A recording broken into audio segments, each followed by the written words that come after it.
ഞാൻ കർത്താവിന് നന്ദി കരയേറ്റുന്നു. ഇന്ന് ഈ രാത്രിയുടെ യാമത്തിൽ ദോഹയിലെ നമ്മുടെ സഭയിലെ എല്ലാവർക്കും ഞാൻ എൻ്റെ സ്നേഹവന്ദനത്തെ അറിയിക്കുന്നു. ദോഹ ചർച്ചിൽ വരുന്നത് എനിക്ക് സന്തോഷമുള്ള കാര്യമാണ്. നിങ്ങൾക്കെല്ലാം എന്നെ അറിയാം, എനിക്ക് നിങ്ങളെ അറിയാം. അങ്ങനെ നമുക്ക് അന്യോന്യമുള്ള ആ ഒരു ബന്ധം കർത്താവ് തന്നിരിക്കുന്നതോർത്ത് ഞാൻ കർത്താവിന് സ്തോത്രം ചെയ്യുന്നു. നിങ്ങളെല്ലാം എനിക്ക് വേണ്ടി പ്രാർത്ഥിക്കുന്നുണ്ട് എന്നുള്ളത് എനിക്ക് വളരെ നന്നായിട്ട് അറിയാം. വാസ്തവത്തിൽ നിങ്ങളുടെ പ്രാർത്ഥനയുടെ ഫലമായിട്ടാണ് ഞങ്ങൾ നിലനിൽക്കുന്നത്. അല്ലാതെ വേറെ ഒന്നുമില്ല. നമ്മളുടെ സ്വന്തം ശക്തിയോ സ്വന്തം കഴിവോ ഒന്നുമല്ല, പ്രാർത്ഥനയുടെ ഫലം മാത്രമാണ്. അതുകൊണ്ട് തുടർന്നും പ്രാർത്ഥിക്കുക. ഒരു പ്രത്യേകമായ വിഷയം നമുക്ക് പലപ്പോഴും ഞാൻ ക്ലാസ്സുകൾ എടുത്തിട്ടുണ്ട്. എങ്കിലും പരിശുദ്ധാത്മാവ് നിറയപ്പെടേണ്ടതിൻ്റെ ആവശ്യകതയും അങ്ങനെ പരിശുദ്ധാത്മാവിൽ നിറയണമെങ്കിൽ നമ്മുടെ ഭാഗത്ത് നിന്ന് നമ്മൾ എന്തൊക്കെ ചെയ്യണം, ദൈവം എന്തൊക്കെ ആഗ്രഹിക്കുന്നു, ഇങ്ങനെയുള്ള വളരെ പ്രായോഗികമായ ചില കാര്യങ്ങൾ പറയാനാണ് ഞാൻ ഉദ്ദേശിക്കുന്നത്. ഈ ഒരാഴ്ച കൊണ്ട് അത് തീരാൻ ചാൻസ് ഇല്ല. പിന്നെ എപ്പോഴെങ്കിലുമൊക്കെ നമ്മൾ വരുമ്പോൾ അത് നമുക്ക് കണ്ടിന്യൂ ചെയ്യാൻ കഴിയുമെന്ന് ഞാൻ ചിന്തിക്കുന്നു. എല്ലാ സഹോദരങ്ങൾക്കും ഞാൻ എൻ്റെ സ്നേഹവന്ദനത്തെ ഒരിക്കലൂടെ അറിയിക്കുന്നു. നമുക്ക് ദൈവത്തിൻ്റെ വചനത്തിൽ നിന്ന് ഒരു വേദവാക്യം വായിക്കാം. അതിൽ നിന്ന് നമുക്ക് പിന്നീട് കാര്യങ്ങളൊക്കെ പഠിക്കാം. എഫേസ്യ ലേഖനം 5-ാം അധ്യായത്തിൽ നമ്മൾ കാണുന്നതായ ഒരു കാര്യം, അതിൻ്റെ 17 മുതലുള്ള വാക്യങ്ങൾ: ബുദ്ധിഹീനരാകാതെ കർത്താവിൻ്റെ ഇഷ്ടം ഇന്നതെന്ന് ഗ്രഹിച്ചുകൊള്ളുവിൻ. വീഞ്ഞു കുടിച്ച് മത്തരാകരുത്, അതിനാൽ ദുർനടപ്പുണ്ടാകുമല്ലോ. ആത്മാവ് നിറഞ്ഞവരായി സങ്കീർത്തനങ്ങളാലും സ്തുതികളാലും ആത്മീക ഗീതങ്ങളാലും തമ്മിൽ സംസാരിച്ചും നിങ്ങളുടെ ഹൃദയത്തിൽ കർത്താവിന് പാടിയും കീർത്തനം ചെയ്തു നമ്മുടെ കർത്താവായ യേശുക്രിസ്തുവിൻ്റെ നാമത്തിൽ ദൈവവും പിതാവുമായവന് എല്ലായ്പ്പോഴും എല്ലാറ്റിനും വേണ്ടി സ്തോത്രം ചെയ്യുവിൻ. ഇവിടെ 17-ാം വാക്യത്തിൽ കാണുന്നത് 17-ാം വാക്യത്തിൽ കാണുന്നത് ബുദ്ധിഹീനരാകാതെ കർത്താവിൻ്റെ ഇഷ്ടം ഇന്നതെന്ന് ഗ്രഹിച്ചുകൊള്ളുവിൻ. അതിന് മുമ്പിൽ പറയുന്നത് ദുഷ്കാലമാകയാൽ സമയം തക്കത്തിൽ ഉപയോഗിച്ചു കൊള്ളുവിൻ എന്ന് പറഞ്ഞിട്ടാണ് പറയുന്നത്. നിങ്ങൾ ബുദ്ധിഹീനരാകരുത്. ഇനി നിങ്ങൾക്ക് ആവശ്യം കർത്താവിൻ്റെ ഇഷ്ടം ഇന്നതെന്ന് ഗ്രഹിച്ച് അതിനു വേണ്ടി നമ്മളെ തന്നെ സമർപ്പിച്ച് അങ്ങനെ ഒരു ജീവിതം ജീവിക്കുക എന്നുള്ളതാണ്. കാര്യം ഇത് ദുഷ്കാലമാണ്. അങ്ങനെ ഒരു സമയത്ത് ഇനി സമയം തക്കത്തിൽ ഉപയോഗിച്ചു കൊള്ളുവിൻ. കാര്യം നമുക്ക് അങ്ങോട്ടും ഇങ്ങോട്ടും ഒക്കെ പോകാനോ വരാനോ അങ്ങനെയുള്ള കാര്യങ്ങൾക്കോ സമയമില്ല. സമയം തക്കത്തിൽ ഉപയോഗിപ്പിൻ. നിങ്ങൾ ബുദ്ധിഹീനരാകരുത്. സമയം കുറച്ചേ ഉള്ളൂ എന്നറിഞ്ഞാൽ നിങ്ങൾ ഇഷ്ടം പോലെ സമയം ഉണ്ടെങ്കിൽ കുഴപ്പമില്ല, നമ്മൾ ഇച്ചിരി ഒന്ന് വെയിറ്റ് ചെയ്താലൊക്കെ കുഴപ്പമില്ല. ഇപ്പോൾ വെയിറ്റ് ചെയ്യാനൊന്നും പറ്റാത്ത ഒരു സാഹചര്യമാണ്. അതുകൊണ്ട് ഇത് നിങ്ങൾ ബുദ്ധിഹീനരാകാതെ കർത്താവിൻ്റെ ഇഷ്ടം ഇന്നതെന്ന് ഗ്രഹിച്ചുകൊള്ളുവിൻ.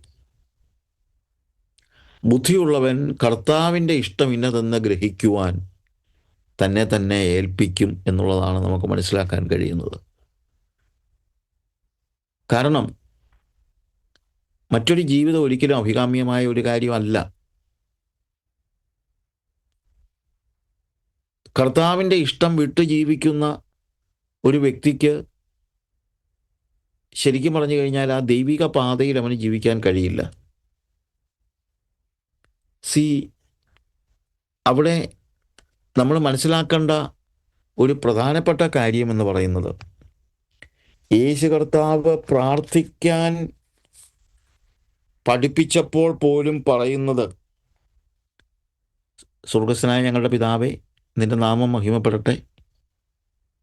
നിന്റെ ഇഷ്ടം സ്വർഗത്തിലെ പോലെ ഭൂമിയിലും ആകണമേ. കർത്താവിൻ്റെ ഇഷ്ടം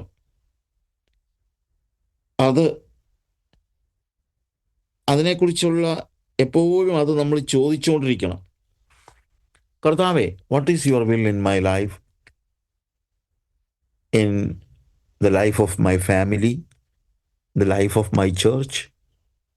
വാട്ട് ഈസ് യുവർ വിൽ?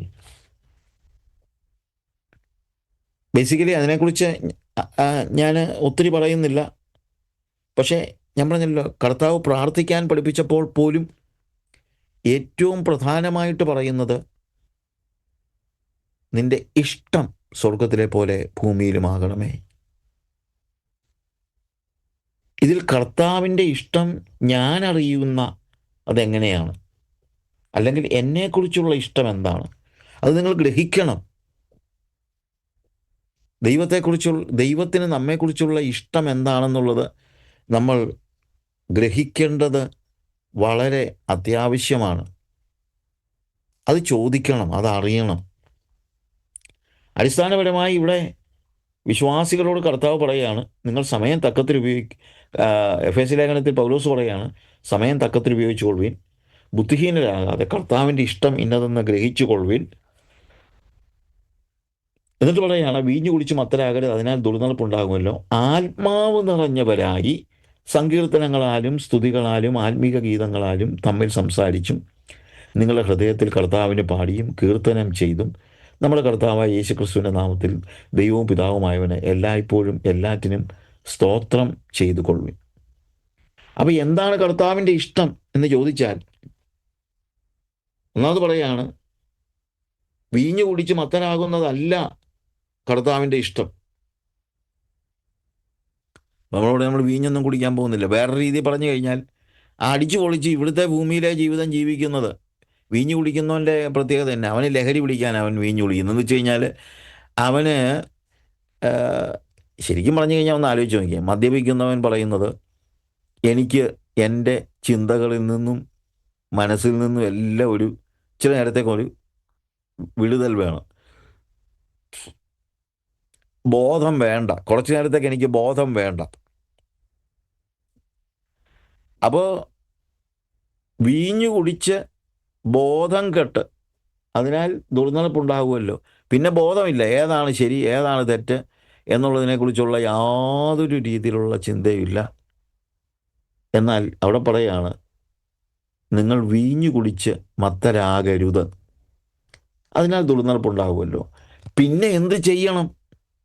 വീഞ്ഞു കുടിച്ചെന്ന് ഞാൻ പറഞ്ഞല്ലോ. വീഞ്ഞു കുടിച്ചെന്ന് മാത്രമല്ല, ഈ ഭൂമിയിലെ കാര്യങ്ങളൊക്കെ ചിന്തിച്ച് ഭൗമിക മോഹങ്ങളിൽ നിങ്ങൾ പെട്ടുപോകരുത്. അവിടെ അങ്ങനെ ആ വാക്യം അവിടെ എഴുതിയിട്ടില്ല. പക്ഷേ നമ്മൾ ചിലപ്പോൾ പറയും, ഞാൻ വീഞ്ഞൊന്നും കുടിക്കുന്നില്ല. പക്ഷേ വേറൊരു കാര്യമുണ്ട്, പല കാര്യങ്ങളാൽ നമ്മൾ മത്ത് പിടിച്ചിരിക്കുകയാണ്. അതൊരു പ്രശ്നം. പല കാര്യങ്ങളാൽ അതൊന്നും പാടില്ല. നമ്മൾ ലോകത്തിൻ്റെ മത്ത് പിടിച്ചവരാകരുത്. ലോകം നമ്മളെ സ്പർശിക്കരുത്. അതാണ് നമ്മളവിടെ കാണുന്നത്. പകരം നിങ്ങൾ എങ്ങനെയുള്ളവരായിരിക്കണം? നിങ്ങൾ ആത്മാവ് നിറഞ്ഞവരായി സങ്കീർത്തനങ്ങളാലും സ്തുതികളാലും ആത്മീക ഗീതങ്ങളാലും തമ്മിൽ സംസാരിച്ചും നിങ്ങളുടെ ഹൃദയത്തിൽ കർത്താവിന് പാടിയും കീർത്തനം ചെയ്തും നമ്മുടെ കർത്താവായ യേശുക്രിസ്തുവിൻ്റെ നാമത്തിൽ ദൈവവും പിതാവുമായവന് എല്ലായ്പ്പോഴും എല്ലാറ്റിനും വേണ്ടി സ്തോത്രം ചെയ്യുവിൻ. കാര്യം ഇതാണ് ദൈവത്തിൻ്റെ ഇഷ്ടം. ബുദ്ധിഹീനരാകാതെ ദൈവത്തിൻ്റെ ഇഷ്ടം ഇന്നതെന്ന് ഗ്രഹിച്ചുകൊള്ളുവീൻ എന്ന് പറഞ്ഞിട്ട് പറയുന്നത്, എന്താണ് ദൈവ ഇഷ്ടം? നിങ്ങൾ വീഞ്ഞു കുടിച്ച് മത്തരാകുന്നതല്ല, ലോകത്തെ പാനം ചെയ്ത് മത്ത് പിടിക്കുന്നതല്ല, പണത്തിൻ്റെയും പദവികളുടെയും പുറകെ പോയി മത്ത് പിടിക്കുന്നതല്ല.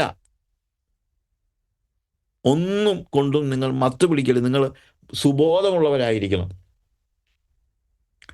നിങ്ങൾ കർത്താവിൻ്റെ ഇഷ്ടമില്ലതെന്ന് ഗ്രഹിച്ചുകൊണ്ടിരിക്കണം. നിങ്ങൾ ലോകത്താൽ മത്ത് പിടിക്കരുത്. എന്നാൽ മത്ത് പിടിക്കേണ്ടത് നിങ്ങൾ ആത്മാവിനാൽ മത്ത് പിടിക്കണം. ആത്മനിറവുള്ളവരാകുവിൻ. അവിടെ എഴുതിയിരിക്കുന്നത്. കർത്താവിൻ്റെ ഇഷ്ടം ഇന്നതെന്ന് ഗ്രഹിച്ചുകൊള്ളുവിൻ, നിങ്ങൾ ലോകത്തിൻ്റെ മത്ത് പിടിക്കരുത്, ആത്മാവ് നിറഞ്ഞവരാകണം. അപ്പോൾ എന്താണ് ശരിക്കും ദൈവേഷ്ടം എന്ന് പറയുന്നത്?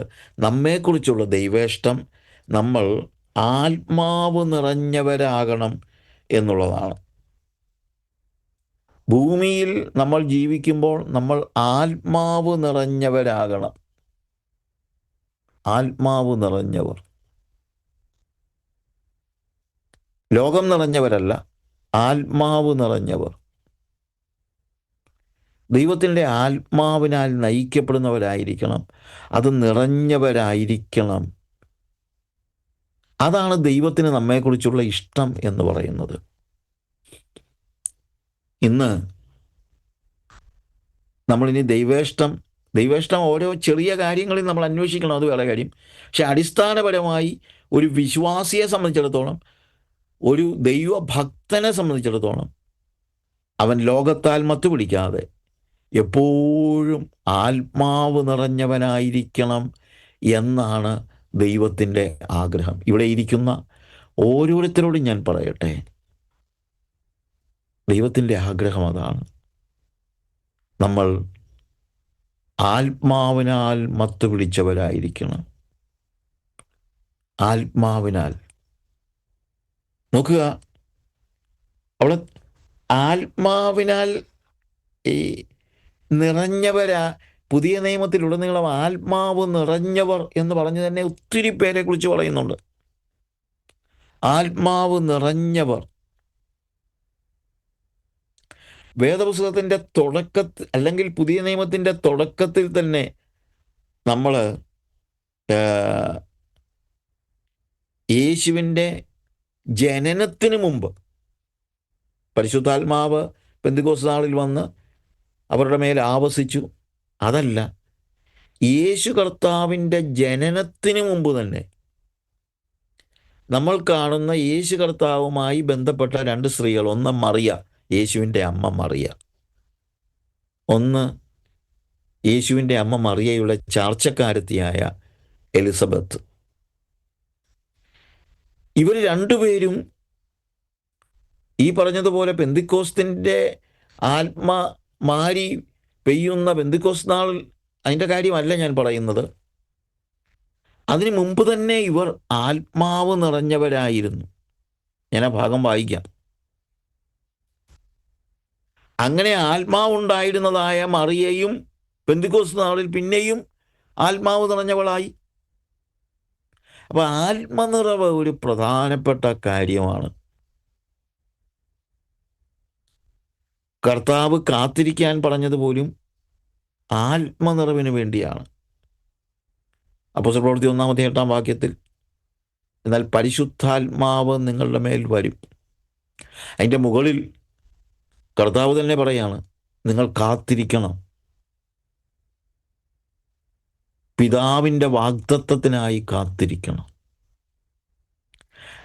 അതുകൊണ്ട് വിശ്വാസികളായ എല്ലാവരോടും എനിക്ക് പറയാനുള്ളത്, ആത്മാവിന് വേണ്ടിയുള്ള ഒരു വലിയ അഭിവാഞ്ചയും ആ ആത്മാവിന് വേണ്ടിയുള്ള ഒരു കാത്തിരിപ്പും,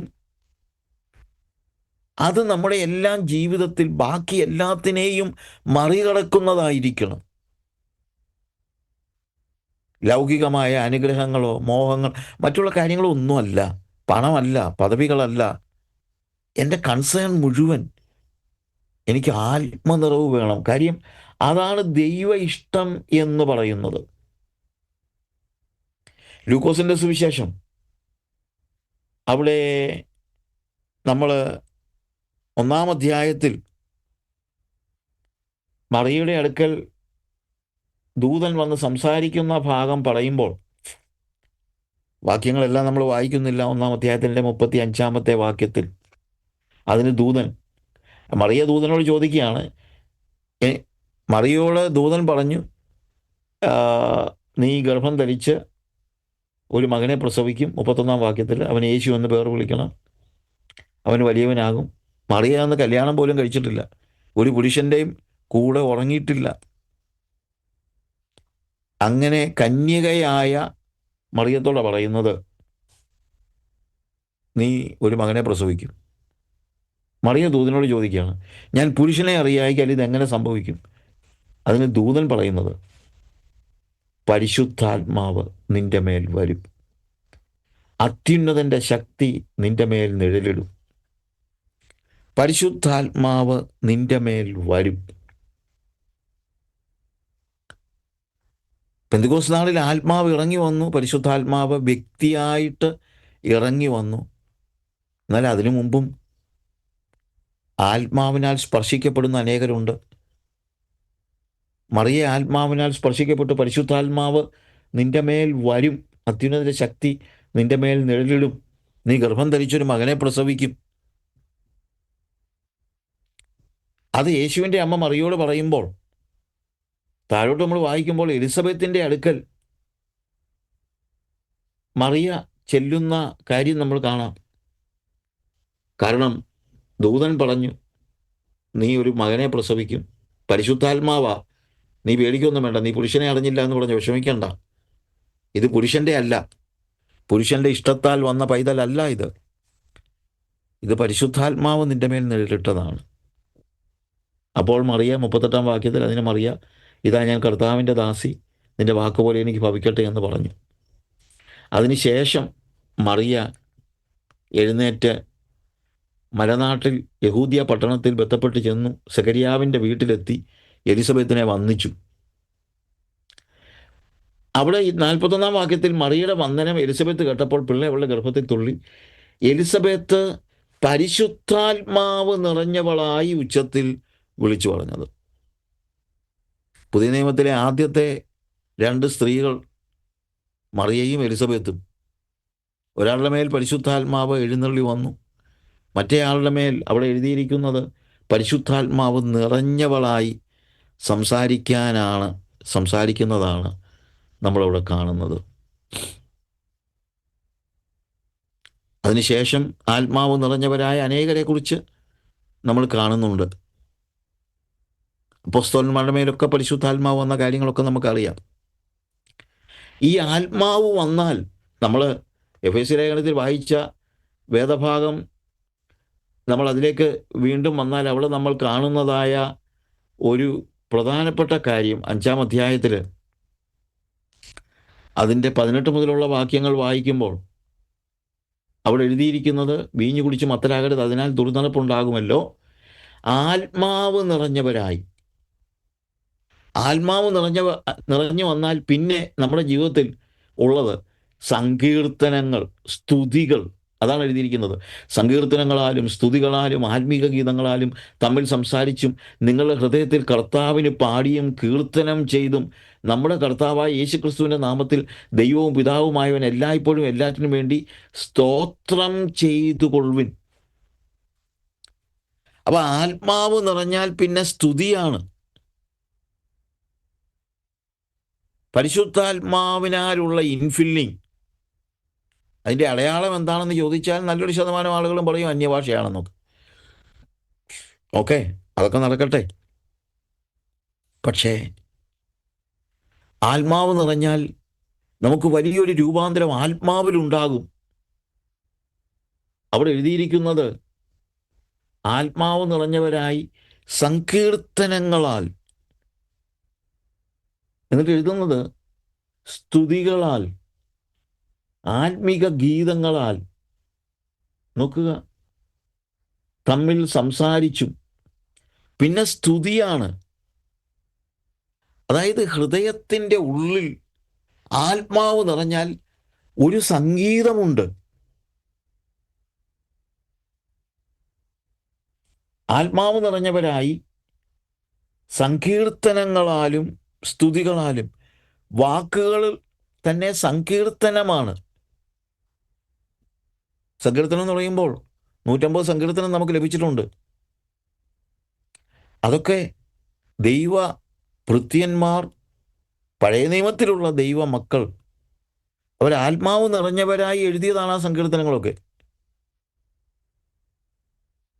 പരിശുദ്ധാത്മാവിനെ എന്നേക്കും നമ്മുടെ കൂടെ ഇരിക്കേണ്ടതിന് പുതിയ നിയമത്തിൽ അയച്ചു തന്നെങ്കിലും പഴയ നിയമത്തിലും ആത്മാവ് നിറഞ്ഞവരായി പ്രവാചകന്മാരൊക്കെ ആത്മാവ് നിറഞ്ഞവരായി എന്നാണ് നമ്മൾ കാണുന്നത്. സങ്കീർത്തനങ്ങളുള്ള ഉള്ളിലെ സംഗീതം കൊണ്ടാണ് അത് അറിയുന്നത്, വാക്കിലെ സങ്കീർത്തനം കൊണ്ടാണ്. അത് തന്നെയല്ല, നിങ്ങളുടെ ഹൃദയത്തിൽ കർത്താവിന് പാടിയും കീർത്തനം ചെയ്തും കൊണ്ട്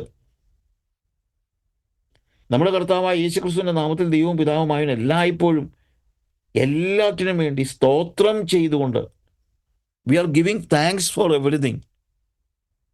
ഹൃദയത്തിലെ നന്ദി, ഇതൊക്കെ ആത്മാവ് നിറഞ്ഞാൽ സ്വാഭാവികമായി ഉണ്ടാകുന്നതാണ്. ഇതൊന്നും പരിശ്രമിച്ചുണ്ടാകുന്നതല്ല. നന്ദി വാക്കുകൾ കൊണ്ട് പറഞ്ഞാൽ അതിന് പരിശ്രമം വേണം. പക്ഷേ ഇതല്ല, ഹൃദയമങ്ങ് നിറഞ്ഞ് കവിയുകയാണ്. നമ്മൾ പാടുന്നത് പോലെ കീബോർഡ് വെച്ചുള്ള പാട്ടൊന്നുമല്ല. ആത്മാവ് നിറഞ്ഞാൽ നമ്മുടെ ഉള്ളിൽ സംഗീതമാണ്. നമ്മൾ മറ്റുള്ളവരോട് സംസാരിക്കുമ്പോൾ ആ ദൈവികത ഒഴുകി വരുന്നത് നമുക്ക് മനസ്സിലാക്കാൻ കഴിയും. അത് എപ്പോഴാണ്? വെൻ വി ആത്മാവ് നിറഞ്ഞാൽ. 18-ാം വാക്യത്തിൽ നമ്മൾ കണ്ടല്ലോ, വീഞ്ഞു കുടിച്ച് മത്തരാകരുത്, അതിനാൽ നുറുതണുപ്പുണ്ടാകും. ലോകത്തിൽ ഒന്നിനെയും കുടിച്ച് മത്താകരുത്, പണം കൊണ്ട് മത്താകരുത്. അതൊക്കെ നിങ്ങളെ നശിപ്പിക്കുന്നതാണ്. പക്ഷേ നിങ്ങൾ ആത്മാവ് നിറഞ്ഞവരായി, അത് ഓട്ടോമാറ്റിക്കായിട്ടുണ്ടാകുന്നതാണ്. ആത്മാവ് നിറഞ്ഞവരായി. അപ്പം എങ്ങനെയാണ് ആത്മാവ് നിറയുന്നത്? ആത്മാവിനാൽ നിറയുന്നത് എങ്ങനെയാണ് എന്നുള്ളത് നമ്മൾ ഒന്ന് മനസ്സിലാക്കണം. അതാണ് നമ്മൾ ഈ ക്ലാസ്സിൽ നമ്മൾ പ്രധാനമായും ആദ്യം ഉദ്ദേശിക്കുന്നത്. അതിന് മുമ്പ് ചില കാര്യങ്ങൾ എനിക്ക് പറയണം. ആത്മാവിനാൽ നമ്മൾ നിറയണമെന്നാണ് പറയുന്നത്. നിറയണം എന്ന് വെച്ച് കഴിഞ്ഞാൽ ആത്മാവിൻ്റെ അടുത്ത് പോയി നിൽക്കണമെന്ന് മാത്രമൊന്നുമല്ല. ആത്മാവ് നിറയുക എന്ന് പറഞ്ഞാൽ ആത്മാവ് നമ്മുടെ ഉള്ളിലേക്ക് കയറിയിരിക്കണം. അതാണ് നിറയുക എന്ന് പറയുമ്പോൾ. ഒരു കാര്യം കൂടെ ഓർക്കണം, ആത്മാവ് നിറയുക എന്ന് പറഞ്ഞാൽ ആത്മാവ് സന്ദർശിക്കുകയല്ല. ഇന്ന് പലപ്പോഴും നമ്മുടെ ഒരു ചിന്ത എന്നാണെന്നറിയാമോ? ഞാൻ അവിടെ ചെന്ന പാട്ടൊക്കെ പാടി കരങ്ങളെയൊക്കെ അടിച്ചപ്പോൾ എന്നിൽ ആത്മാവ് വന്നു. ഇപ്പോഴോ? അല്ലേ, അങ്ങനെ കൈയൊക്കെ അടിച്ച് പ്രത്യേക ഒരു സാഹചര്യത്തിൽ, കൈയൊന്നും അടിക്കുന്നതിന് ഞാൻ എതിരൊന്നുമല്ല. പക്ഷെ വേറൊരു കാര്യമുണ്ട്, വല്ലപ്പോഴും വിസിറ്റ് ചെയ്യുന്ന ഒരു ആത്മാവിനെ അല്ല നമുക്ക് ആവശ്യം, നമ്മുടെ ഉള്ളിൽ വസിക്കുന്ന ആത്മാവിനെയാണ്. We need to see that it is an abiding spirit. വസിക്കുന്ന ആത്മാവ്, വിസിറ്റിംഗ് അല്ല. പരിശുദ്ധാത്മാവ് നമ്മളെ വിസിറ്റ് ചെയ്യുകയല്ല ആവശ്യം, നമ്മിൽ വസിക്കുകയാണ്. അതിൻ്റെ അർത്ഥം എന്താ?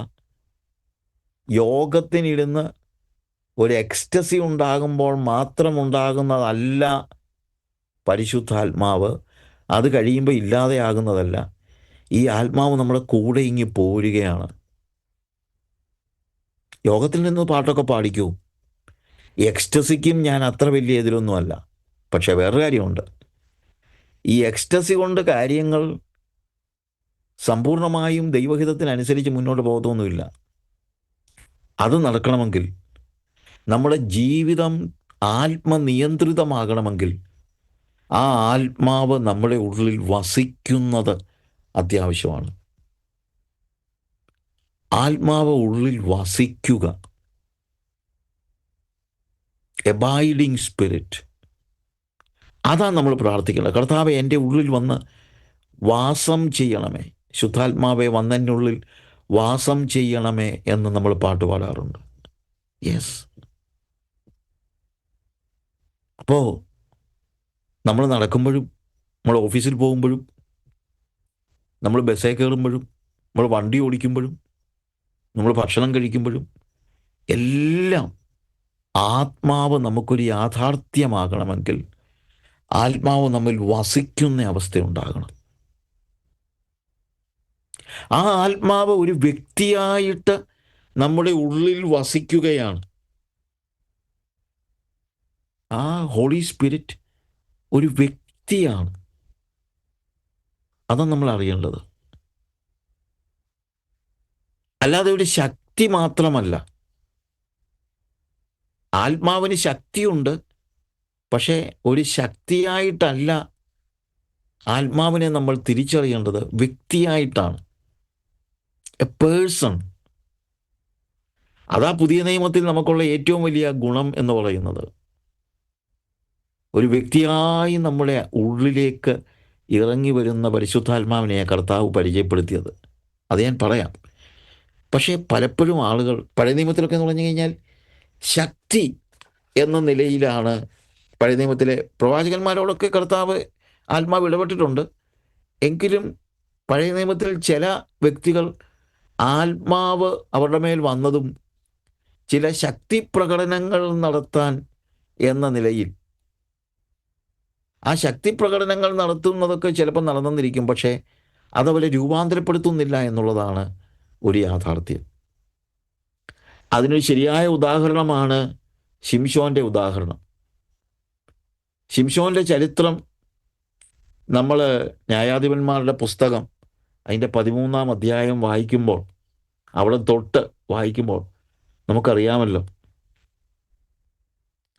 ആ 13-ാം അധ്യായം വായിക്കുമ്പോൾ മനോഹ എന്ന് പറയുന്ന ഒരു വ്യക്തി, ദാൻ ഗോത്രത്തിലുള്ള ആളാണ്. അവൻ്റെ ഭാര്യ വിവാഹം കഴിഞ്ഞ് നാളുകൾ കഴിഞ്ഞിട്ടും പ്രസവിച്ചില്ല. കാരണം അവൾ ബാരൻ അല്ലെങ്കിൽ മച്ചിയായിരുന്നു. എന്നാൽ ഒരു ദൂതൻ വന്ന് അവൾക്ക് പ്രത്യക്ഷനായി അവളോട് പറഞ്ഞു, നീ ഒരു മകനെ പ്രസവിക്കും എന്ന് പറഞ്ഞു. എന്നിട്ട് പറഞ്ഞു, ആ മകനെ നീ സൂക്ഷിക്കണം. അവൻ വീഞ്ഞും മദ്യവും കുടിക്കരുത്, അശുദ്ധമായതൊന്നും തിന്നുകയും അരുത്, അവൻ്റെ തലയിൽ ക്ഷൗരക്കത്തി തൊടുവിക്കരുത്, അവൻ ഗർഭം മുതൽ ദൈവത്തിന് നാസീറായിരിക്കണം, അവൻ ഇസ്രായേലിനെ ഫെലിസ്ത്യരുടെ കയ്യിൽ നിന്ന് രക്ഷിപ്പാൻ തുടങ്ങും. ദൂതൻ വന്ന് പറഞ്ഞ കാര്യമാണ്. ഞാൻ സമയക്കുറവുകൊണ്ട് പെട്ടെന്ന് മുന്നോട്ട് പോട്ടെ. മനോഹയും അവൻ്റെ ഭാര്യയും അവരുടെ അടുത്ത് ദൂതൻ വന്ന് സംസാരിക്കുന്നതൊക്കെ നമ്മൾ കാണുന്നുണ്ട്. അങ്ങനെ അവർക്ക് ആ കുഞ്ഞ് ജനിച്ചു കഴിഞ്ഞപ്പോൾ 24-ാമത്തെ വാക്യത്തിൽ, അനന്തരം സ്ത്രീ ഒരു മകനെ പ്രസവിച്ചു, അവന് ശിംശോൻ എന്ന് പേരിട്ടു. ബാലൻ വളർന്നു, യഹോവ അവനെ അനുഗ്രഹിച്ചു. എല്ലാം കറക്റ്റാണ്. എന്ന് തന്നെയല്ല, കർത്താവിൻ്റെ ആത്മാവ് അവനോട് ഇടപെടുവാൻ തുടങ്ങി. ഇനി 25-ാം വാക്യത്തിൽ, സോലിനും എസ്തയോലിനും മധ്യേയുള്ള മഹനേദാനിൽ വെച്ച് യഹോവയുടെ ആത്മാവ് അവനെ ഉദ്യമിപ്പിച്ചു തുടങ്ങി. അപ്പോൾ ഈ ശിംശോന്റെ മേൽ ദൈവാത്മാവ് ഇടപെടുവാൻ തുടങ്ങി, ഉദ്യമിപ്പിച്ചത് തുടങ്ങി. began to move him in. ദൈവാത്മാവ് അവനോട് സംസാരിക്കുകയോ അവന് ശക്തി പകരുകയോ ഒക്കെ ചെയ്യുന്ന ഒരു അനുഭവമായിരിക്കാം. ഉദ്യമിപ്പിച്ചു എന്നുള്ള വാക്കാണ് അവിടെ ഉപയോഗിക്കുന്നത്. എന്നാൽ ഇവന് വീഞ്ഞും മദ്യവും തൊട്ടിട്ടില്ല. തലയിലെ മുടി അവൻ നാസീർ വ്രതസ്ഥനായതുകൊണ്ട് ആ വ്രതാവസ്ഥയിൽ സൂക്ഷിക്കുന്നുണ്ട്. അങ്ങനെയുള്ള പുറമേയുള്ള ദൂതൻ പറഞ്ഞ കാര്യങ്ങളൊക്കെ അവൻ ചെയ്യുന്നുണ്ട്. പക്ഷെ അവനെ നമ്മൾ വായിക്കുമ്പോൾ ശരിക്കും ആ ഒരു ദൈവം അവനെ രൂപാന്തരപ്പെടുത്തുന്നതിന് അവൻ നിന്നുകൊടുക്കുന്നത് നമ്മൾ അങ്ങനെ കാണുന്നില്ല. അവനവിടെ ഒരു ഫെലിസ്തീയ കന്യകയെ അവന് കല്യാണം കഴിക്കണമെന്ന് പറഞ്ഞു. ആ കല്യാണം കഴിക്കാൻ, അല്ലെങ്കിൽ ശിംശോനും അവൻ്റെ അപ്പനും അമ്മയും തിമ്നയിലേക്ക് പോയി. തിമ്നയ്ക്കെതിരെയുള്ള മുന്തിരിത്തോട്ടത്തിലെത്തിയപ്പോൾ അങ്ങോട്ട് പോവുകയാണ്. ഫെലിസ്തീയരുടെ അടുത്തേക്ക് പോകുന്നതായ ഒരു തിമ്നയിൽ അങ്ങോട്ട് പോകുന്ന സമയത്ത് അവിടെ നമ്മൾ കാണുന്നത് ഈ യങ് മനുഷ്യൻ ആ, ആ ഒരു ആ, സിംഹത്തിൻ്റെ അല്ലെങ്കിൽ ന്യായാധിപന്മാരുടെ പുസ്തകം 14 അധ്യായത്തിൻ്റെ 5 വാക്യത്തിൽ അങ്ങനെ ശിംശോനും അവൻ്റെ അമ്മയും അപ്പനും അമ്മയും തിമ്നയിലേക്ക് പോയി തിമ്നയ്ക്കരികെയുള്ള ഒരു മുന്തിരിത്തോട്ടത്തിലെത്തിയപ്പോൾ ഒരു ബാലസിംഹം അവൻ്റെ നേരെ അലറി വന്നു. ശിംശോൻ്റെ നേരെ അവിടെ എഴുതിയിരിക്കുന്ന വാക്ക്, അപ്പോൾ യഹോവയുടെ ആത്മാവ് അവൻ്റെ മേൽ വന്നു, അവൻ്റെ മേൽ ശക്തിയോടെ വന്നു എന്നാണ് എഴുതിയിരിക്കുന്നത്. And the spirit of Jehovah came mightily upon him. 6 വാക്യത്തിൽ അവൻ്റെ മേൽ വന്നു എന്ന മലയാളത്തിലുള്ളതും മൈറ്റിലി അപ്പോൺ ഹിം, ശക്തിയോടെ വന്നു. ഒരു ശക്തിയായി വന്നു എന്ന് പറയുന്നതും വേണമെങ്കിൽ പറയാം. എന്നിട്ട് അവൻ ഈ ബാലസിംഹത്തെ ഒരു ആട്ടിൻകുട്ടിയെ പോലെ കീറിക്കളഞ്ഞു. അവൻ്റെ കയ്യിലൊന്നുമില്ലായിരുന്നു, അവൻ അതാരോടും പറയാനും പോയില്ല. പക്ഷേ അവൻ്റെ മേൽ ശക്തി വന്നു എന്നുള്ളത് നമ്മൾ മനസ്സിലാക്കുന്നു. എന്നിട്ട് ആ സ്ത്രീയെ അവൻ വിവാഹം കഴിക്കുന്ന കാര്യമൊക്കെയാണ് 15 അധ്യായത്തിൽ നമ്മൾ കാണുന്നത്. അവളെ നമ്മൾ കാണുന്നത് എന്നാന്ന് ചോദിച്ചു കഴിഞ്ഞാൽ, ഈ ശിംശോനെ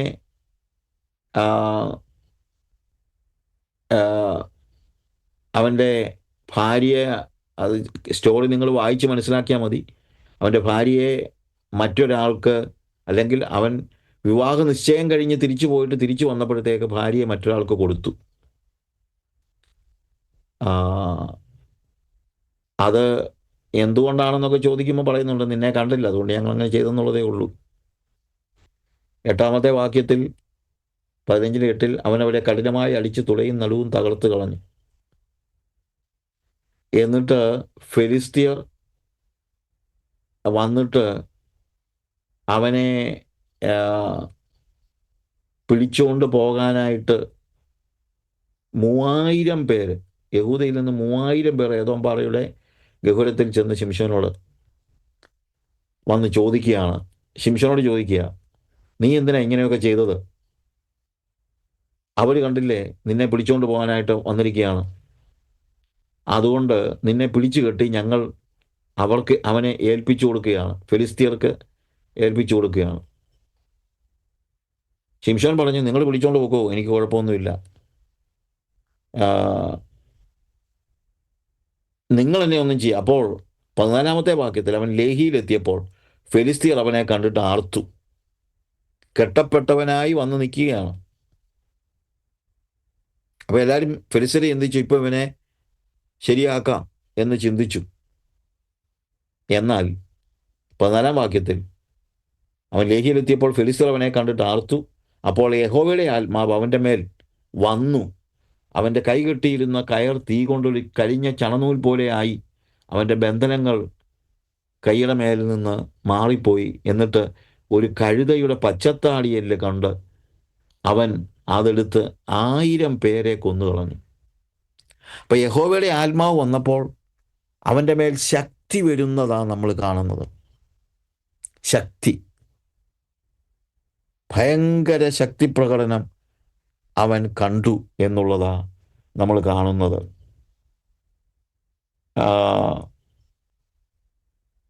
ഓരോ പ്രാവശ്യവും അവൻ്റെ മേൽ ഈ ശക്തി വരുന്നത് നമ്മൾ കാണുന്നുണ്ട്. എന്നാൽ ഇത്രയും ശക്തി അവൻ്റെ മേൽ വന്നിട്ടും അവന് രൂപാന്തരം ഒന്നും ഉണ്ടായില്ല. അതാണ് ഞാൻ പറഞ്ഞത്, പരിശുദ്ധാത്മാവിനെ ഒരു ശക്തിയായിട്ട് കാണുമ്പോൾ ഉണ്ടാകുന്ന പ്രശ്നം, ശക്തി പ്രകടനം നടത്തും, പക്ഷേ നമുക്കൊരു രൂപാന്തരം ഉണ്ടാകത്തില്ല. ശിംശോന് രൂപാന്തരമൊന്നും ഉണ്ടായില്ല. 14 അധ്യായത്തിൻ്റെ 1 വാക്യത്തിൽ നമ്മൾ കാണുന്നത്, അനന്തരം ശിംശോൻ ഗസയിൽ ചെന്ന് അവിടെ ഒരു വേശ്യയെ കണ്ടു, അവളുടെ അടുക്കൽ ചെന്നു. ഇത്രയും ദൈവാത്മാവിൻ്റെ ശക്തിയിൽ ഒരു കഴുതയുടെ പച്ചത്താടിയെല്ലുകൊണ്ട് 1000 പേരെ കൊന്നവനവൻ. അത്രയ്ക്ക് ശക്തി ദൈവത്തിൻ്റെ ആത്മാവിനാൽ, യഹോവയുടെ ആത്മാവ് അവൻ്റെ മേൽ വന്നു. അത്രയും ശക്തി കിട്ടി അത്ഭുതം പ്രവർത്തിച്ച ഈ ശിംശോന് ഒരു രൂപാന്തരം വന്നില്ല. കാരണം എന്താണെന്നറിയാമോ? അവൻ പരിശുദ്ധാത്മാവിനെ അറിഞ്ഞത് ശക്തി തരുന്ന ഒരാളായിട്ടാണ്. അവൻ ആത്മാവിനെ അറിഞ്ഞത് എന്നെ ബലപ്പെടുത്തുന്ന, ശക്തിപ്പെടുത്തുന്ന. ഇന്നും പലരും അങ്ങനെ പറഞ്ഞു നടക്കുന്നുണ്ടല്ലോ, ശക്തി ശക്തി ശക്തി, പവർ പവർ പവർ. ഈ ക്രൂസുകളൊക്കെ നടക്കുമ്പോഴെല്ലാം പറയുന്നത് പവർ പവർ പവർ, ഇതല്ലേ കേൾക്കുന്നതെല്ലാം. പക്ഷേ പ്രിയമുള്ളവരെ, ദൈവത്തെ ആത്മാവെന്ന നിലയിൽ, വ്യക്തി എന്ന നിലയിൽ പരിശുദ്ധാത്മാവ് നമ്മുടെ മേൽ വന്നാൽ മാത്രമേ ആത്മാവ് നമ്മളെ നിയന്ത്രിക്കത്തുള്ളൂ. അല്ലെങ്കിൽ ശക്തിയെല്ലാം കാണിക്കും, അത് കഴിഞ്ഞിട്ട് പിന്നെയും അവൻ പാപ വഴികളിലേക്ക് പോകും. അതൊക്കെ നമ്മുടെ ചുറ്റും നടക്കുന്ന കാര്യങ്ങളാണ്. വലിയ പവർ പ്രസംഗിക്കുന്നവരൊക്കെ ജീവിതത്തിൽ വിശുദ്ധിയില്ലാതെ ജീവിക്കുന്നത് ഒത്തിരി നമ്മൾ കാണുന്നുണ്ട്. അതുകൊണ്ട് അടിസ്ഥാനപരമായി ആത്മാവ് നിറഞ്ഞവരായി എന്ന് പറഞ്ഞാൽ ആത്മാവിനെ വ്യക്തിയായി മനസ്സിലാക്കി തിരിച്ചറിയുവാൻ നമുക്ക് കഴിയണം. അതാണ് ഞാൻ ഒന്നാമത് പറയാനുള്ള കാര്യം.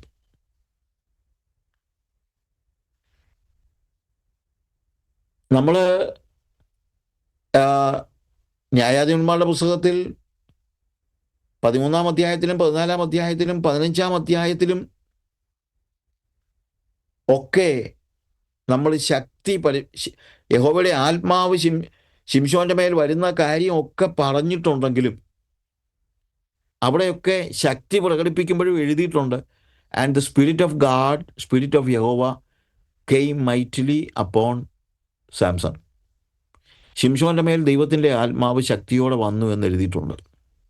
പക്ഷേ 16-ാം അധ്യായത്തിൽ അവനൊരു വേശ്യയുടെ അടുക്കൽ ചെന്നു എന്ന് പറഞ്ഞതിന് ശേഷവും ശക്തി പ്രകടിപ്പിക്കുന്നുണ്ട്. പക്ഷേ ആത്മാവ് അവൻ്റെ മേൽ വന്നു എന്ന് പറയുന്നില്ല. അവന് ശക്തിയുണ്ട്, പക്ഷേ രൂപാന്തരമില്ല. 16-ാം അധ്യായത്തിൽ വേശ്യയുടെ അടുത്തുള്ളപ്പോൾ തന്നെ രാത്രിയിൽ അവൻ അർദ്ധരാത്രിയിൽ 3-ാമത്തെ വാക്യത്തിൽ എഴുന്നേറ്റ് പട്ടണവാതിലിൻ്റെ കതകും കട്ടളക്കാൽ 2 ഓടാമ്പലോടുകൂടെ പറിച്ചെടുത്ത് ചുമലിൽ വെച്ച് പുറപ്പെട്ട് ഹെബ്രോൻ എതിരെയുള്ള മലമുകളിൽ കൊണ്ടുപോയി. ഭയങ്കര അത്ഭുതമാണ്. പട്ടണവാതിൽ അവൻ തന്നെ ചെന്നിട്ട് വലിച്ച് പൊളിച്ച് പൊക്കി എടുത്തുകൊണ്ട് അവൻ പോയി. ശക്തി പ്രകടിപ്പിക്കുന്നുണ്ട്. പക്ഷേ 3-ാം വാക്യം വായിക്കുമ്പോൾ അവളെ നേരത്തെ കഴിഞ്ഞ അധ്യായങ്ങളിൽ കണ്ടതുപോലെ യഹോവയുടെ ആത്മാവ് അവൻ്റെ മേൽ വന്നു എന്നെഴുതിയിട്ടില്ല. വേശ്യയുടെ അടുത്ത് എന്നപ്പോൾ തൊട്ട് ശക്തി പോയില്ല, പക്ഷേ വ്യക്തി പോയി. അതാണ് നമ്മൾ കാണുന്നത്. ഇത് പലപ്പോഴും സംഭവിക്കുന്ന ഒരു കാര്യമുണ്ട്. പലപ്പോഴും നമ്മുടെ ജീവിതങ്ങളിലൊക്കെ സംഭവിക്കുന്നൊരു കാര്യമുണ്ട്. ഒത്തിരി ശക്തി പിന്നെയും പ്രകടിപ്പിക്കുന്ന കാര്യങ്ങളൊക്കെ ഉണ്ടാകാം. പക്ഷേ പരിശുദ്ധാത്മാവിനെ വ്യക്തിയായി ഉള്ളിൽ സ്വീകരിക്കാത്തവരുടെ ജീവിതത്തിന് രൂപാന്തരം ഉണ്ടാകത്തില്ല. പിന്നെയും ചിലപ്പോൾ കുറച്ച് ശക്തിയൊക്കെ കാണിച്ചെന്നിരിക്കും. അങ്ങനെ ശക്തി കാണിക്കുന്നവർ പലരും ഉണ്ട്. കുറെ ശക്തി പ്രകടനം നടത്തുന്നവർ, അവരിലെല്ലാം ദൈവാത്മാവുണ്ടെന്ന് നിങ്ങൾ ചിന്തിക്കരുത്. ചിലപ്പോൾ ഒരിക്കൽ ദൈവാത്മാവ് വന്നവർ ശക്തി കാണിച്ച് അതിനുശേഷം പാപത്തിൻ്റെ വഴിയിലേക്ക് മടങ്ങിപ്പോയാൽ പിന്നെയും കുറച്ച് നാളുകൂടെയൊക്കെ അവൻ ശക്തി കാണിച്ചുകൊണ്ടിരിക്കും. പക്ഷേ വ്യക്തിയായിട്ട് ബന്ധമില്ല. നമ്മൾ ഫാന് നല്ല സ്പീഡിൽ കറങ്ങിക്കൊണ്ടിരിക്കുമ്പോൾ പെട്ടെന്ന് കറണ്ട് പോയാലും നമുക്കറിയാം കുറച്ച് നേരം കൂടെ ഈ ഫാൻ ഇങ്ങനെ കറങ്ങിക്കൊണ്ടിരിക്കും. ഇതുപോലെ കരണ്ടില്ലാതെ കറങ്ങുന്ന ഫാൻ ഒത്തിരി ഈ സമൂഹത്തിലുണ്ട്. ദൈവവുമായിട്ടുള്ള ബന്ധമൊക്കെ നഷ്ടപ്പെട്ടു. പിന്നെയും കുറേ ശക്തി പ്രകടനങ്ങൾ കാണിക്കുന്ന ആളുകൾ. ദലീലയുടെ അടുക്കൽ അവൻ ചെന്ന സംഭവമാണ് അവിടെ നമ്മൾ അതിനുശേഷം കാണുന്നത്. അവിടെ ഓരോ പ്രാവശ്യവും ദലീല അവളോട് ചോദിച്ചു, അവനോട് പറയുന്നുണ്ട്, നിന്റെ ശക്തിയുടെ രഹസ്യം എനിക്ക് വെളിപ്പെടുത്തി തരണം. അവൻ ആദ്യം ഒന്നും പറഞ്ഞു കൊടുത്തില്ല. അവളെ കയറുകൊണ്ട് ബന്ധിച്ചു, പല പല കാര്യങ്ങളൊക്കെ ചെയ്തു. ഞാൻ ഓരോന്നും വായിക്കുന്നില്ല. അവിടെ എല്ലാം ശിംശോൻ സടകുടഞ്ഞ് എഴുന്നേൽക്കും നമ്മൾ കാണുന്നത്, ശക്തി കാണിക്കുന്നുണ്ട്. പക്ഷേ ആത്മാവ് അവൻ്റെ മേൽ വന്നു എന്ന് എഴുതിയിട്ടില്ല. അതിനുശേഷം നമ്മൾ കാണുന്നത് അവൻ ഉടമ്പടി ബന്ധം കംപ്ലീറ്റ് ആയിട്ട് കളയുന്ന രീതിയിൽ ദൈവം അവനോട് പറഞ്ഞ്, നാസീർ വ്രതസ്ഥനായി നിന്റെ തലയിൽ ശൗരക്കത്തി തൊടുവിക്കരുതെന്ന് പറഞ്ഞതാണ്. പക്ഷേ അവൻ ആ ദൈവിക രഹസ്യം ദലീലയ്ക്ക് പറഞ്ഞു കൊടുത്തു. ദലീല ആളെ വരുത്തി അവൻ്റെ മുടി മുറിച്ചു കളഞ്ഞു, ശൗരക്കത്തി കൊണ്ട് മുറിച്ചു കളഞ്ഞു. ഉടമ്പടി പോലും, ദൈവിക ഉടമ്പടിയിൽ നിന്നവൻ പോയി. അതിനുശേഷം അവന് ശക്തി കാണുന്നില്ല. പിന്നെ ഞാൻ ചിലപ്പോൾ ആലോചിച്ചിട്ടുണ്ട്, അതിനുശേഷം നമ്മൾ കാണുന്നത് അവനെ പിടിച്ചോണ്ട് ആൾക്കാർ കൊണ്ടുപോയി ഒരു വലിയ അവരുടെ ദേവാലയത്തിൻ്റെ മുകളിൽ എല്ലാം കൊണ്ടുപോയി നിർത്തുന്ന ഒരു കാര്യം 16-ാം അധ്യായത്തിൽ അതിൻ്റെ 20-ാമത്തെ വാക്യം വായിക്കുമ്പോൾ നമ്മൾ കാണുന്നു, ഫെലിസ്ത്യർ ഇതാ വരുന്നു എന്ന് പറഞ്ഞ് ഉടനെ അവൻ ഉറക്കമുണർന്നു. യഹോവ അവനെ വിട്ടു എന്നറിയാതെ ഞാൻ മുമ്പിലത്തെ പോലെ കുടഞ്ഞിഴിഞ്ഞ് കളയുമെന്ന് ചിന്തിച്ചു. അവൻ്റെ മുടി പോയ കാര്യം, മുടി പോയതല്ല അതിനകത്തെ വിഷയം, അവൻ്റെ ഉടമ്പടി ബന്ധം നഷ്ടപ്പെടുത്തി. ഫെലിസ്ത്യ പ്രഭുക്കന്മാർ അവനെ പിടിച്ചുകൊണ്ട് പോയി.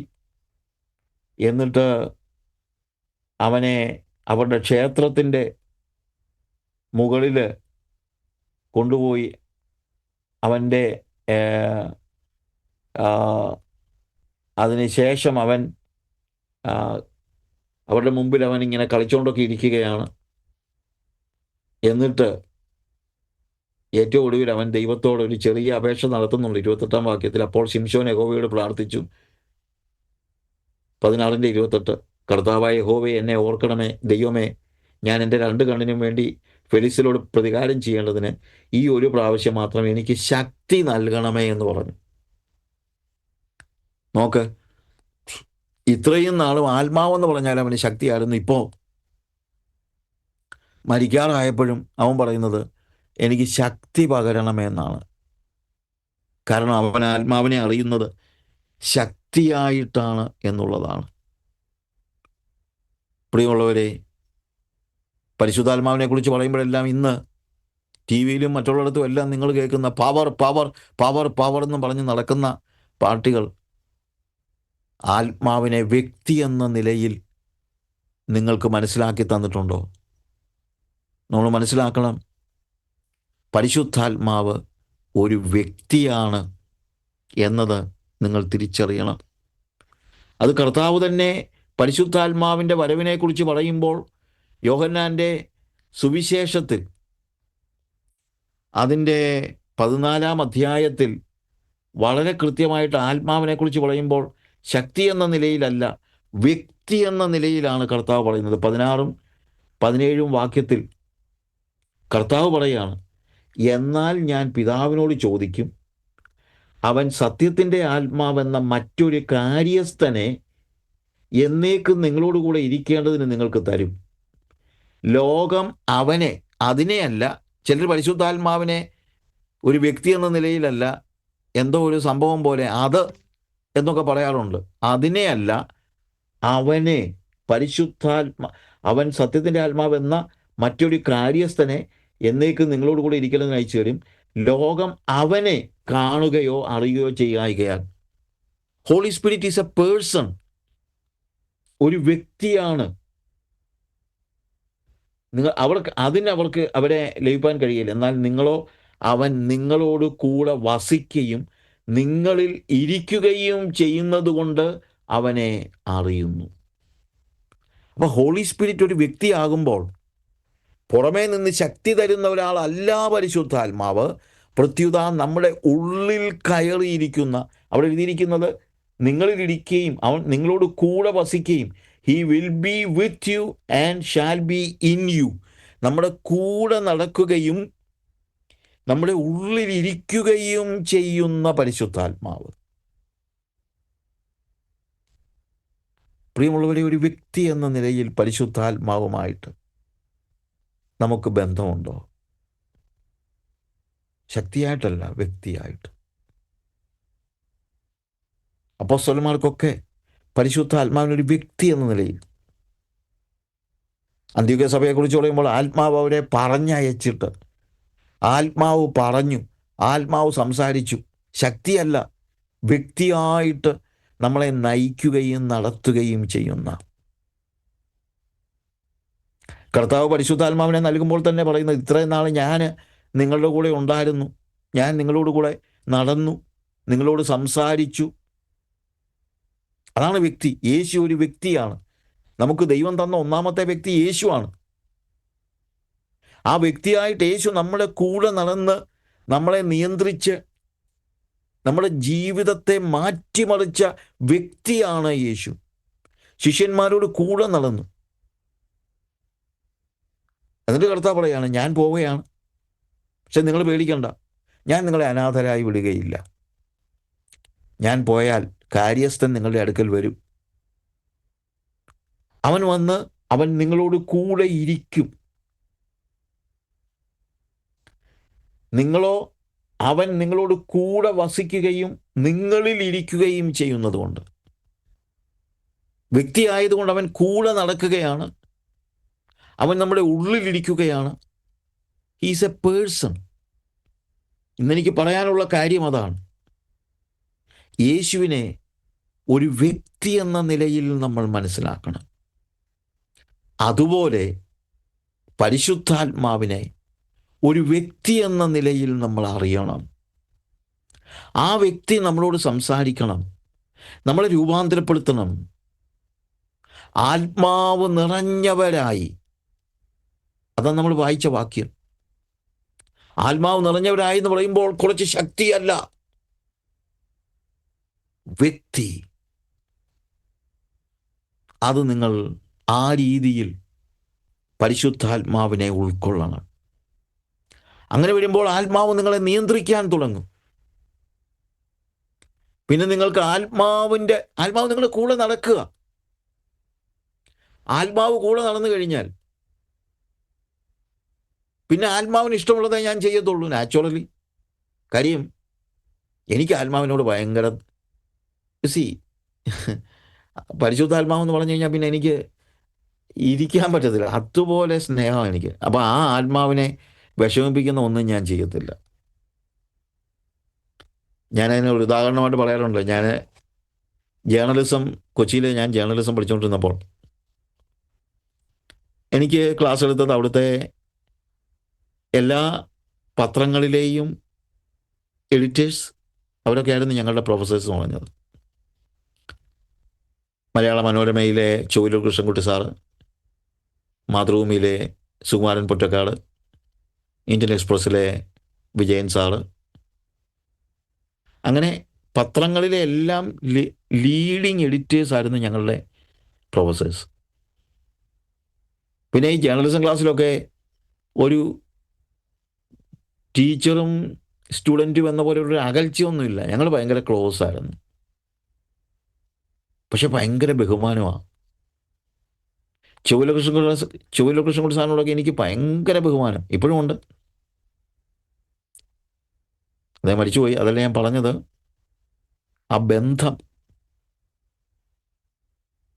അപ്പോൾ കൃഷ്ണൻകുട്ടി സാറും ഞാനും ഒരിക്കൽ ഒരുമിച്ച് ട്രെയിനിൽ കൊച്ചിയിൽ നിന്ന് കോട്ടയത്തിന് പോവുകയാണ്. അപ്പോൾ ഞങ്ങൾ വർത്തമാനമൊക്കെ പറഞ്ഞിങ്ങനെ ഇരുന്നു. കോട്ടയം എടുക്കാറായപ്പോൾ കൃഷ്ണൻകുട്ടി സാർ എന്നോട് ചോദിച്ചു, സജു, നമുക്ക് രാവിലെ ബ്രേക്ക്ഫാസ്റ്റ് കഴിക്കണ്ടേ? ഞാൻ പറഞ്ഞു, വേണം സാർ. ഇയാൾക്ക് ഇവിടുത്തെ നല്ല ഹോട്ടലൊക്കെ അറിയാമോ? ഞാൻ പറഞ്ഞു, അറിയാം സാർ, ഞാൻ കൊണ്ടുപോകാം. അദ്ദേഹം ഉടനെ എന്നോട് പറഞ്ഞു, ഓക്കേടൂ, പക്ഷെ ഒരു കാര്യം ഓർത്തോളം, നമ്മൾ പട്ടരാണ് കേട്ടാ. എന്ന് വെച്ച് കഴിഞ്ഞാൽ ഞാൻ പട്ടരാണ്, അഥവാ ഞാൻ ബ്രാഹ്മണനാണ്. എന്നെ വിളിച്ചുകൊണ്ട് ഇയാൾ പൊറോട്ടായും ഇറച്ചിയും ഒന്നും വാങ്ങിച്ചു തരരുത്, നമ്മൾ പട്ടരാണ് കേട്ടാ. ഞാൻ പറഞ്ഞു, അറിയാം സാർ. അങ്ങനെ നല്ല ഒന്നാം തരം മസാല ദോശ കിട്ടുന്ന ഒരു കടയിൽ കയറി കോട്ടയത്ത്. ഞാൻ അദ്ദേഹവും ഞാനും കൂടെ ഒരുമിച്ച് കയറി. എനിക്കിഷ്ടമാണ്, പക്ഷേ ഞാൻ അന്നേരം ആലോചിച്ചതാണ്, എനിക്കിപ്പം പൊറോട്ടയും മട്ടണും കഴിക്കണമെന്ന് ആഗ്രഹം ഉണ്ടെങ്കിൽ പോലും ഞാൻ ചെയ്യത്തില്ല. കാര്യം എൻ്റെ സാറിനെ വിഷമിപ്പിക്കാൻ ഞാൻ ആളല്ല, ഞാൻ ചെയ്യില്ല. എനിക്കങ്ങനെ മുഖം ഉണ്ടായിട്ട് ഞാൻ പറഞ്ഞതല്ല. ഉണ്ടെങ്കിൽ പോലും ചൊവ്വല്ലൂർ കൃഷ്ണൻകുട്ടി സാർ എൻ്റെ കൂടെ നടക്കുമ്പോൾ ഞാൻ നോൺ വെജ് കഴിക്കാൻ പോകയില്ല. കാരണം ഞാൻ അദ്ദേഹത്തെ അത്രയ്ക്കും ബഹുമാനിച്ചിരുന്ന ഒരു വ്യക്തിയാണ്. അപ്പോൾ ഞാൻ ആലോചിച്ചു, ഇതുപോലെയാണ് ശരിക്കും പറഞ്ഞു കഴിഞ്ഞാൽ പരിശുദ്ധാത്മാവ് എൻ്റെ കൂടെ നടക്കുകയാണെങ്കിൽ ആത്മാവിന് ഇഷ്ടമില്ലാത്ത ഒരു കാര്യവും ഞാൻ ചെയ്യുകയില്ല. ആത്മാവ് നിറഞ്ഞവരായി, എഫെസ്യർ നമ്മൾ വായിച്ച വാക്യം അതാണ്. ആത്മാവ് നിറഞ്ഞവരായി, നിറയുകയാണങ്ങ്, എൻ്റെ കൂടെ നടക്കുകയാണ്. അപ്പോൾ ഞാൻ ചിലപ്പം പറയാറുണ്ട്, കൃഷ്ണൻകുട്ടി സാറിന് എൻ്റെ കൂടെ നടക്കുമ്പോൾ ഞാൻ നോൺ വെജ് കഴിക്കത്തില്ലെങ്കിൽ പോലും എനിക്ക് വേണമെങ്കിൽ നോൺ വെജ് സ്വപ്നം കാണാം. നല്ല പൊറോട്ടയും ഇറച്ചിയും കിട്ടിയാലും നല്ലതായിരുന്നു എന്ന് സ്വപ്നമെങ്കിലും കാണാം. കാര്യം കൃഷ്ണൻകുട്ടി സാർ എൻ്റെ ഉള്ളിൽ കയറിയിരിപ്പില്ലല്ലോ. പക്ഷേ പരിശുദ്ധാത്മാവ് അങ്ങനെയല്ല. പരിശുദ്ധാത്മാവ് എൻ്റെ കൂടെ നടക്കുകയും എൻ്റെ ഉള്ളിലിരിക്കുകയും ചെയ്യുന്നു. അതുകൊണ്ട് കൂടെ നടന്ന് എൻ്റെ പ്രവൃത്തികളെ നിയന്ത്രിക്കുകയും ഉള്ളിൽ കയറിയിരുന്ന് എൻ്റെ ചിന്തകളെയും വിചാരങ്ങളെയും വികാരങ്ങളെയും എല്ലാം നിയന്ത്രിക്കുകയും ചെയ്യുന്ന ഒരു പരിശുദ്ധാത്മാവ്. അതാണ് ആത്മാവ് നിറഞ്ഞവരായി എന്ന് പറഞ്ഞാൽ അതിൻ്റെ അർത്ഥം. ആത്മാവ് നിറഞ്ഞവരായി. പ്രിയമുള്ളവരെ, ഇന്ന് രാത്രിയിൽ എനിക്ക് പറയാനുള്ള കാര്യം ഇതാണ്. നമ്മൾ ആത്മാവ് നിറഞ്ഞവരായിരിക്കണം. അതാണ് ദൈവത്തിൻ്റെ ഇഷ്ടം. നമ്മൾ എഫെസ്യർ വായിച്ച വാക്യം അതാണ്. നിങ്ങൾ ദൈവത്തിൻ്റെ ഇഷ്ടം ഇന്നതെന്ന് തിരിച്ചറിഞ്ഞുകൊള്ളുവിൻ. ആ ഇഷ്ടം എന്താണ്? നിങ്ങൾ വീഞ്ഞു കുടിച്ച് മത്തരാകുന്നതിനല്ല, നിങ്ങൾ ബുദ്ധിഹീനരാകരുത്. അടിച്ചു പൊളിച്ച് ജീവിക്കുന്നതിനല്ല, നിങ്ങൾ അങ്ങനെ ലോകത്തിൻ്റെ മത്ത് പിടിക്കരുത്. പകരം നിങ്ങളുടെ ഉള്ളിൽ കയറേണ്ടത് പണമല്ല, പദവികളല്ല, ഒന്നുമല്ല. നിങ്ങളുടെ ഉള്ളിൽ കയറേണ്ടത് ആത്മാവാണ്. നിങ്ങൾ മത്തരാകരുത്. ഭൂമിയിലുള്ള ഒന്നുകൊണ്ടും നിങ്ങൾ മത്തരാകരുത്. ആത്മാവ് നിറഞ്ഞവരായി. ആത്മാവ് നിറഞ്ഞാൽ പിന്നെ ഹൃദയത്തിൽ നിന്ന് സംഗീതം ഒഴുകി വരികയാണ്. ബഹളമുണ്ടാക്കി പാട്ട് പാടുന്ന കാര്യമൊന്നുമല്ല ഞാൻ പറയുന്നത്. പാടിക്കോ, എനിക്കിഷ്ടമാണ് പാട്ടൊക്കെ. പക്ഷേ ആത്മാവ് നിറഞ്ഞവരാകുമ്പോൾ എന്നിൽ ആത്മാവിൻ്റെ സംഗീതം വരികയാണ്. വേറെ രീതി പറഞ്ഞു കഴിഞ്ഞാൽ പിന്നെ എൻ്റെ വാക്കുകളിൽ ആത്മാവിൻ്റെ സംഗീതമാണ്. ആത്മാവിൻ്റെ ഉള്ളിലിരിക്കുകയല്ലേ, നിറഞ്ഞിരിക്കുമ്പോൾ പിന്നെ എൻ്റെ വാക്കുകളിൽ ആത്മാവിൻ്റെ ആ സന്ദേശമാണ് വരുന്നത്. മറ്റുള്ളവരോട് ഞാൻ സംസാരിക്കുമ്പോൾ ആത്മാവിൻ്റെ ആ സാമീപ്യം അവർ തിരിച്ചറിയും.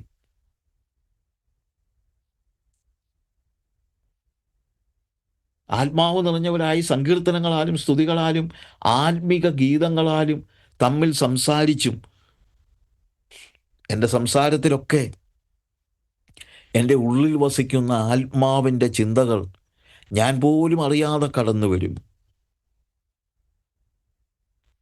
നിങ്ങളുടെ ഹൃദയത്തിൽ കർത്താവിന് പാടിയും, എൻ്റെ ഹൃദയത്തിലങ്ങ് പാട്ടാണ്.